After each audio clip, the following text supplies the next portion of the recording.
میری 7 سال کی بیٹی کو نوکرانی جب بھی نہلاتی تو کانوں کو ہاتھ لگاتے ہوئے کہتی، اللہ ایسی اولاد کسی کو نہ دینا۔ مجھے بہت غصہ آتا کیونکہ میری بیٹی تو بالکل ٹھیک تھی، پھر وہ ایسے کیوں کہتی تھی؟ لیکن میری بیٹی میری سگی بیٹی نہیں تھی۔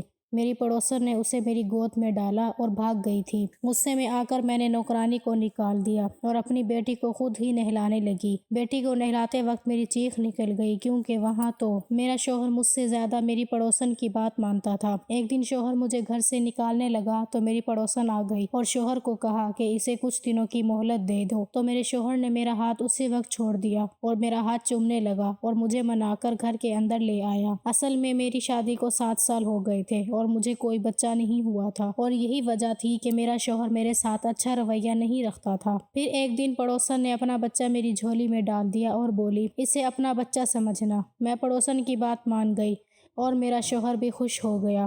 اسی رات پڑوسن گھر چھوڑ کر بھاگ گئی۔ مجھے بہت خوشی ہوئی کہ وہ چلی گئی، لیکن جیسے جیسے وہ بچہ بڑا ہوتا جا رہا تھا میرا ڈر سے برا حال تھا، کیونکہ یہ بات میرے علاوہ کوئی نہیں جانتا تھا کہ میرا بچہ تو شازیہ۔ مجھے لگتا ہے کہ اب مجھے دوسری شادی کر لینی چاہیے۔ تم تو جانتی ہو کہ پچھلے 7 سالوں سے میں تمہاری وجہ سے اپنی ماں کے سامنے نہیں جاتا ہوں۔ اماں مجھ سے ناراض ہیں، مگر اب میری ہمت جواب دینے لگی ہے۔ میں اماں کا سامنا نہیں کر سکتا، جبکہ سچ تو یہ ہے کہ میں بھی اولاد چاہتا ہوں۔ مجھے اپنا گھر کاٹنے کو دوڑتا ہے۔ میں تمہیں اس بات کا یقین دلاتا ہوں کہ دوسری شادی کے بعد بھی میں تمہیں پہلے جیسا ہی رکھا کروں گا۔ تم اس گھر کی مالکن ہی رہو گی۔ میرا شوہر میری آنکھوں میں آنکھیں ڈال کر مجھ سے دوسری شادی کے لیے بھیک مانگ رہا تھا۔ میں تو یہ سن کر ہی ہمت ہار گئی تھی۔ میں نے بڑی ہمت کی اور کہہ دیا، سیدھی طرح کیوں نہیں کہتے کہ مجھ سے دل بھر گیا ہے۔ اب آپ دوسری عورت چاہتے ہیں جو آپ کی زندگی کو رنگین بنا دیں، کیونکہ ساتھ نبھانے والے تو ساتھ نبھاتے ہی ہیں، چاہے مشکل کتنی بھی کیوں نہ ہو۔ عمران کی بات سن کر میں نڈھال سی ہو گئی تھی۔ میں بہت مایوس ہو گئی تھی۔ مجھ سے وہاں بیٹھا نہیں گیا اور میں اٹھ کر کمرے سے باہر نکل آئی تھی۔ آنسو تھے کہ تھمنے کا نام ہی نہیں لے رہے تھے۔ میں اپنے صحن میں بیٹھی اپنے نصیبوں پر رو رہی تھی۔ جب وہ پڑوسن نے مجھے چھت سے روتے ہوئے دیکھا تو میرے پاس آ گئی اور بولی، کیا بات ہے شازیہ، تم ایسے کیوں رو رہی ہو؟ تو میں بولی، میرے شوہر نے دوسری شادی کی دھمکی دی ہے۔ وہ کہتا ہے کہ تم بانجھ ہو، تم ماں نہیں بن سکتی۔ اب میں دوسری شادی کر لوں گا۔ میری پڑوسن عالیہ بولی، میری بہن تم پریشان مت ہو، سب کچھ ٹھیک ہو جائے گا۔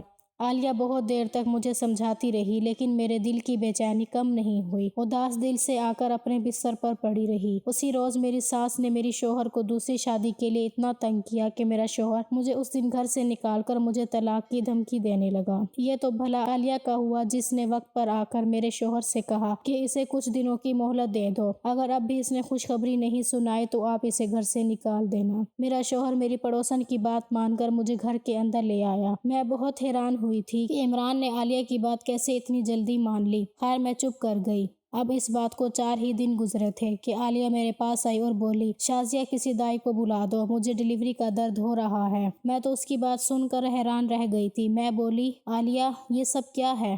کیسے ہوا؟ دراصل عالیہ ہمارے پڑوس میں 5 مہینے پہلے ہی ساتھ والے گھر میں کرایہ دار کے طور پر رہنے آئی تھی۔ وہ بہت ہی اچھی اخلاق کی عورت تھی۔ اس سے میری خوب اچھی دوستی ہو گئی تھی۔ اس نے مجھے صرف اتنا بتایا تھا کہ وہ شادی شدہ ہے اور اس کا شوہر باہری ملک میں رہتا ہے۔ اس نے مجھے اپنی پریگننسی کے بارے میں کچھ نہیں بتایا تھا اور نہ ہی اس کو دیکھ کر کچھ پتا چلتا تھا کہ وہ حاملہ ہے۔ اب وہ اچانک عالیہ نے دائی کے لیے کہہ دیا تو میں سوچ میں پڑ گئی۔ میں اس کی بات سن کر بوکھلا گئی تھی کہ میں دائی کا انتظام کہاں سے کروں۔ جلدی بھاگ کر باہر نکلی اور اپنی ایک اور پڑوسن کے گھر چلی گئی۔ میرے لیے اچھا یہ ہوا کہ اس کے پاس دائی کا نمبر تھا۔ اس نے کال کر کے دائی کو بلوا لیا تھا۔ دائی عالیہ کے کمرے میں چلی گئی، جبکہ میں باہر بیٹھی ہوئی اس کے لیے دعائیں کر رہی تھی۔ قریب 2 گھنٹے بعد دائی کمرے سے باہر آئی۔ وہ بہت خوش تھی۔ بولی، عالیہ نے ایک بیٹی کو جنم دیا ہے۔ میں خوشی خوشی اس بچی کو دیکھنے گئی۔ بہت ہی پیاری بچی تھی۔ تبھی عالیہ نے اپنی بچی میرے گود میں ڈال دی اور بولی، بہن اس بچی کو آج سے اپنی بیٹی سمجھو، اس کو اپنے شوہر کی گود میں ڈال دو اور بتا دو کہ تم نے اسے گود لیا ہے، پھر وہ دوسری شادی کا سوچے گا بھی نہیں اور پھر میری بات بھی پوری ہو جائے گی۔ میں نے پوچھا، عالیہ کون سی بات؟ تب وہ بولی کہ دیکھو تم تو اولاد پیدا کر نہیں سکتی، میرے کہنے پر ہی تمہارے شوہر تمہیں کچھ دنوں کی مہلت دے رہے ہیں، اگر میری بات پوری نہ ہوئی تو عمران تمہیں طلاق دے دے گا اور میں یوں تمہارا گھر اجڑتے ہوئے نہیں دیکھ سکتی۔ میں عالیہ کی بات سن کر بہت خوش ہو گئی، مگر میں بولی، عالیہ ایسے کیسے ہو سکتا ہے؟ کیا تمہارے شوہر نے بچی کو دینے دینے سے نہیں روکا؟ عالیہ بولی تم اس بات کی فکر مت کرو، میں اپنے شوہر سے کہہ دوں گی کہ بچی پیدا ہوتے ہی مر گئی تھی۔ میں بولی عالیہ تم میری خاطر اتنا بڑا جھوٹ کیسے بول سکتی ہو؟ اس نے میرے ہاتھ پر ہاتھ رکھ دیا اور بولی تم کیوں اتنی فکر کر رہی ہو؟ دراصل یہ ہے کہ میں ابھی بچی کی ذمہ داری اٹھانے کے لیے تیار نہیں ہوں۔ میرا شوہر پردیس چلا گیا ہے، میں کیونکہ اس کے لیے خود کو اتنی پریشانی میں ڈالوں گی۔ میں چپ کر گئی تھی، لیکن مجھے لگتا تھا جیسے عالیہ مجھ سے جھوٹ بول رہی ہے، وہ جان بوجھ کر اس بچی سے جان چھڑانا چاہتی تھی۔ خیر میں نے بھی خوشی خوشی اس کی بچی کو لے لیا، اگر اس کو قدر نہیں تھی تو کیا ہوا؟ میری ممتا تو پیاسی تھی اور اس بچی کو دیکھ کر میری ممتا تڑپ رہی تھی۔ میں اس بچی کو گود میں بھر کر گھر لے آئی اور بولی یہ دیکھو عمران ہماری بیٹی۔ میری بات سن کر وہ بہت حیران ہوا تھا۔ وہ بولا ہماری بیٹی کیسے؟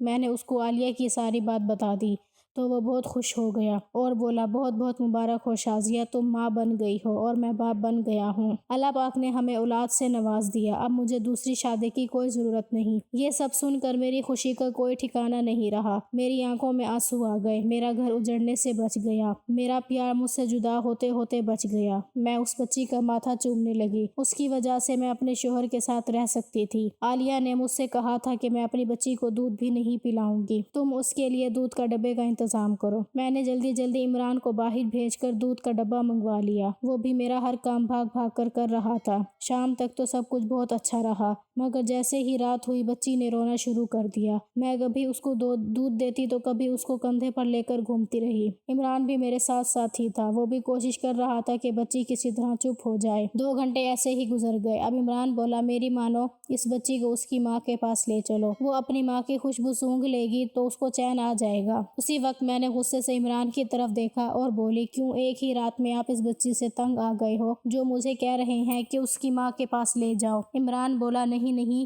میرا یہ مطلب نہیں ہے، تم 2 گھڑی لے کر تو جاؤ اس کی ماں کے پاس، جب وہ سو جائے تو اس کو واپس لے آنا۔ میں بھی بچی کے رونے سے پریشان ہو گئی تھی، اس لیے بچی کو لے کر پڑوسن کے گھر چلی گئی۔ اس کے گھر میں ہر طرف اندھیرا ہی اندھیرا تھا، مجھے پتا نہیں تھا کہ وہ جلدی سو گئی ہوگی، اسی لیے دھیرے سے اس کے کمرے کا دروازہ کھولا تو یہ دیکھ کر حیران رہ گئی تھی کہ وہ تو خالی تھا۔ میں نے جلدی سے بچی کو بیڈ پر لٹایا اور باتھ روم کو چیک کیا، وہ بھی خالی تھا۔ میں بہت حیران تھی کہ رات کے وقت آخر عالیہ کہاں جا سکتی ہے۔ میں یہی سب کچھ سوچ کر پریشان ہو رہی تھی کہ تب ہی میری نظر سائڈ ٹیبل پر رکھے کاغذ پر پڑی۔ میں جلدی سے وہ کاغذ کھول کر پڑھنے لگی تو دیکھا اس پر لکھا تھا پیاری شازیہ، میں آج تمہیں اپنی زندگی کا سب سے بڑا راز بتانے جا رہی ہوں۔ دراصل میری بچی ناجائز ہے، میرے شوہر کو تو پتہ ہی نہیں ہے کہ میرے پیٹ میں کوئی بچہ پل رہا تھا، اگر اسے پتہ چل جاتا تو وہ مجھے فوراً طلاق دے دیتا اور یوں میرا گھر اجڑ جاتا۔ تم بچے کے لیے ترس رہی تھی، اس لیے یہ میں تمہیں دے رہی ہوں اور خود بہت دور جا رہی ہوں۔ میری بچی جب بڑی ہوگی تب تمہیں اس کے بعد ایک اور راز بھی معلوم ہو جائے گا، تب تمہیں مجھ سے بہت شکایت ہوگی، مگر میں ابھی سے تم سے معافی مانگ رہی ہوں، مجھے معاف کر دینا۔ میں تو خط پڑھ کر بالکل دنگ رہ گئی تھی۔ عالیہ شکل سے اتنی شریف لگتی تھی، وہ کیسے اتنا غلط کام کر سکتی تھی؟ اور پھر وہ اپنی ناجائز اولاد میری گود میں ڈال گئی تھی۔ یہ بات سچ ہے کہ مجھے بچے کی ضرورت ہے، مگر ناجائز بچے کی نہیں۔ میں تو کب سے عمران کو کہہ رہی تھی کہ ہم بچہ گود لے لیتے ہیں، تب میری اس بات کا بہت برا مطلب سمجھا جاتا تھا اور بولا تھا کہ شازیہ آج تو تم نے یہ بات کہہ دی، دوبارہ تمہارے منہ سے یہ بات نہ سنو۔ مجھے کسی ایسے بچے کو گود نہیں لینا جس کے باپ کا ہی پتہ نہ ہو۔ تب میں نے عمران کو سمجھاتے ہوئے کہا تھا کہ ہم اپنے جان پہچان والوں سے بچہ گود لیں گے، تب عمران اس بات کے لیے راضی ہو گیا تھا، مگر آج جب عالیہ نے اپنی بیٹی مجھے دی تو عمران نے منع نہیں کیا تھا، کیونکہ عالیہ ان کی دیکھی بھالی لڑکی تھی، اس کے کریکٹر پر انہیں کسی طرح کا کوئی شک نہیں تھا۔ بچی اب سو چکی تھی، میں بھاری من کے ساتھ اپنے گھر آ گئی۔ عمران بھی سو چکا تھا، بچی کو لٹا کر میں بھی لیٹ گئی اور سوچنے لگی کہ میں کیسے بتاؤں۔ میں نے رات آنکھوں میں کاٹ دی تھی اور پھر اس فیصلے پر پہنچی کہ میں عمران کو عالیہ کی حقیقت کے بارے میں نہیں بتاؤں گی۔ صبح ہوئی تو بچی پھر سے رو رہی تھی۔ عمران بولا اس کی ماں کو بلا لاؤ، بلکہ ایسا کرو اس سے ناشتہ بھی دے دو، کہیں عالیہ کی طبیعت تو خراب نہیں ہو گئی۔ میں نے بولا ٹھیک ہے، میں جاتی ہوں، اس کی طبیعت بھی پوچھ کر آؤں گی۔ میں نے بچی عمران کو دے دی اور کھانے کی ٹرے سجا کر اس کے گھر چلی گئی۔ اس بیچ میں نے بہانہ کر دیا، پھر میں جلدی سے واپس آئی اور بولی عمران تو اپنے گھر میں نہیں ہے، اس کا گھر کھلا ہے اور اس کے گھر میں کوئی سامان بھی نہیں ہے۔ عمران بے حد حیران ہوا، بولا کیوں، وہ کہاں جا سکتی ہے؟ میں بولی رات کو جب میں بچی کو اس کے پاس لے کر گئی تھی تب بھی کہہ رہی تھی کہ اگر میں یہاں رہی تو تم ساری زندگی میری احسان مند رہو گی، اسی لیے مجھے یہاں سے چلے جانا چاہیے۔ میں سمجھی تھی کہ وہ مذاق کر رہی ہے، اس لیے کچھ بھی کہے بنا وہاں سے واپس آ گئی تھی۔ وہ اب جا کر دیکھا تو وہ گھر میں نہیں ہے۔ عمران اس کے لیے پریشان ہو گیا تھا۔ وہ بولا، میں نے آج تک عالیہ جیسی عورت نہیں دیکھی۔ میں نے دل سے دعا مانگی کہ عمران کو اس بچی کی اصلیت نہیں پتہ چلنی چاہیے۔ دن یوں ہی گزرنے لگے۔ ہم نے اس بچی کا نام ایمن رکھا تھا۔ میں نے اس کے سارے کام کے لیے نوکرانی رکھ لی تھی۔ میں تو بس اس کے ساتھ کھیلتی تھی یا اسے سلا دیا کرتی تھی۔ انہی دنوں میری ساس اپنے دوسرے بیٹے کے پاس گاؤں میں رہنے گئی تھی، اس لیے میرے شوہر نے ایک نوکرانی رکھنے پر اعتراض نہیں کیا تھا۔ میں بہت خوش تھی۔ پھر ایک دن مجھے پتہ چلا کہ میں بھی پیٹ سے ہو گئی ہوں۔ شادی کے 7 سال بعد پریگننٹ ہونا میری زندگی کی سب سے بڑی خوشی تھی۔ عمران کو جب یہ خوشخبری ملی تو انہوں نے مجھے اپنے ہاتھ کا چھالا ہی بنا لیا تھا۔ میری پہلی اولاد ہونے جا رہی تھی۔ مجھے پریشانیاں بھی بہت ہو رہی تھیں، اس لیے ڈاکٹر نے مجھے بیڈ ریسٹ کا بول دیا تھا۔ اب تو میری ایمن بالکل ہی نوکرانی کے رحم و کرم پر تھی۔ ایک دن نوکرانی میرے پاس آ کر بیٹھ گئی، بولی، باجی آپ دوسری دفعہ حاملہ ہو گئی ہو، اپنے اوپر سے بلائیں اتار دو تاکہ آپ کا دوسرا بچہ ایمن کی طرح نہ ہو۔ میں حیران رہ گئی۔ میں بولی، کیا مطلب ہے تمہارا؟ کیا ہوا ہے ایمن کو؟ شکر ہے خدا کا، کیسی اچھی بھلی تو ہے۔ میری بات سن کر اچانک نوکرانی کچھ ہڑبڑا گئی اور بولی، جی ایسے ہی خیال ہے میرا۔ میں ایمن سے بہت محبت کرتی تھی۔ عمران بھی اس پر جان چھڑکتا تھا کیونکہ وہ ہماری پہلی اولاد تھی۔ اس بار اللہ نے مجھ پر کرم کیا تھا، میں ماں بننے والی تھی، لیکن ایمن کے لیے میری محبت کم نہیں ہوئی تھی۔ دھیرے دھیرے وقت گزرتا گیا۔ اللہ نے مجھے ایک بیٹا دیا تھا۔ میرا خاندان پورا خوش ہو گیا تھا۔ ایک بیٹا اور ایک بیٹی، ہم بہت خوش تھے۔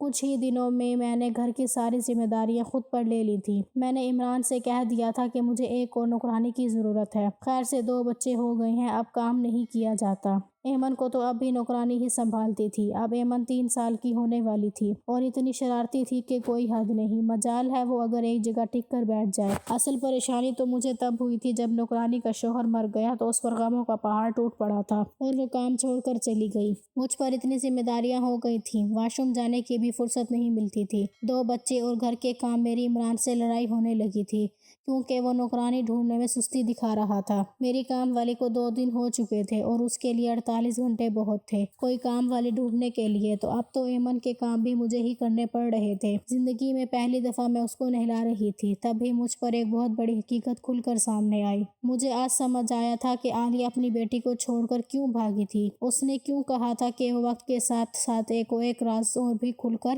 تمہارے سامنے آئے گا اور اس دن تو مجھے معاف کر دینا۔ اور نوکرانی شاید اس لیے کہہ رہی تھی اپنے دوسرے بچے کی بلا اتار دینا، نہیں تو یہ بچہ بھی ایمن کی طرح ہی پیدا ہوگا۔ کیوں ایمن ایک کنر تھی۔ مجھ پر جب یہ حقیقت کھل کر سامنے آئی تو میں پھوٹ پھوٹ کر رو رہی تھی۔ اتنے دن تو مجھ سے کچھ کھایا پیا بھی نہیں گیا تھا۔ عمران سمجھے کہ میں ان سے ناراض ہوں، اس لیے چپ چاپ رہتی ہوں۔ میرے لیے نوکرانی بھی ڈھونڈ دی تھی، لیکن میں نے نوکرانی کو منع کر دیا۔ میں نہیں چاہتی تھی کہ میری ایمن کی سچائی کسی کو پتہ چلے۔ میں اس سے بہت پیار کرتی تھی، شاید اپنے بیٹے سے بھی زیادہ۔ مجھے ایمن پیاری تھی۔ ایمن نے ہی میرے اندر کی ممتا کو خاموش کیا تھا۔ ایمن کی وجہ سے ہی میرا گھر ٹوٹنے سے بچ پایا تھا۔ ایمن ہی میری زندگی میں خوشیاں لے کر آئی تھی۔ دھیرے دھیرے میں اپنے دونوں بچوں کی پرورش میں لگ گئی۔ بچے بڑے ہو رہے تھے۔ ایمن خوبصورت تو پہلے سے ہی تھی، لیکن جیسے جیسے بڑی ہوتی تھی اس کی خوبصورتی اور بھی زیادہ بڑھتی جا رہی تھی۔ میرا بیٹا اپنی بہن سے بہت نفرت کرتا تھا۔ یہ سب دیکھ کر میرا دل بہت دکھتا تھا۔ میں اس کو سمجھاتی تو وہ کہتا تھا کہ وہ بہت عجیب ہے، عجیب حرکتیں کرتی ہے۔ اپنے بیٹے کی یہ بات سن کر میں بہت روئی تھی۔ میں نے اس کو سمجھایا تھا کہ اسد ایسا اس لیے کرتی ہے کیونکہ وہ ابھی کچھ بیمار ہے، دھیرے دھیرے ٹھیک ہو جائے گی، لیکن تم وعدہ کرو تم اپنی بہن کو کبھی تنگ نہیں کرو گے، اس کا ہمیشہ دھیان رکھو گے۔ مجھے اس طرح روتا دیکھ کر اسد بہت پریشان ہو گیا۔ اس نے مجھے چپ کرایا اور مجھ سے وعدہ کیا کہ ایمن کا دھیان رکھے گا، اسے ہمیشہ خوش رکھے گا۔ اسد کی طرف سے میں بہت خوش تھی، لیکن ایمن کو لے کر میں بہت پریشان تھی۔ اس نے اب 10ویں پاس کر لیا تھا، وہ اپنے بارے میں سب کچھ جاننے اور سمجھنے لگی تھی۔ ایک دن وہ روتے ہوئے میرے پاس آئی تھی اور بولی، یہ آپ نے اچھا نہیں کیا، آپ نے کیوں میری پہچان چھپائی؟ مجھے کسی سے بھی چھپنے کی ضرورت نہیں ہے، مجھے اللہ نے جیسا بنایا ہے مجھے اسی پہچان کے ساتھ جینا ہوگا۔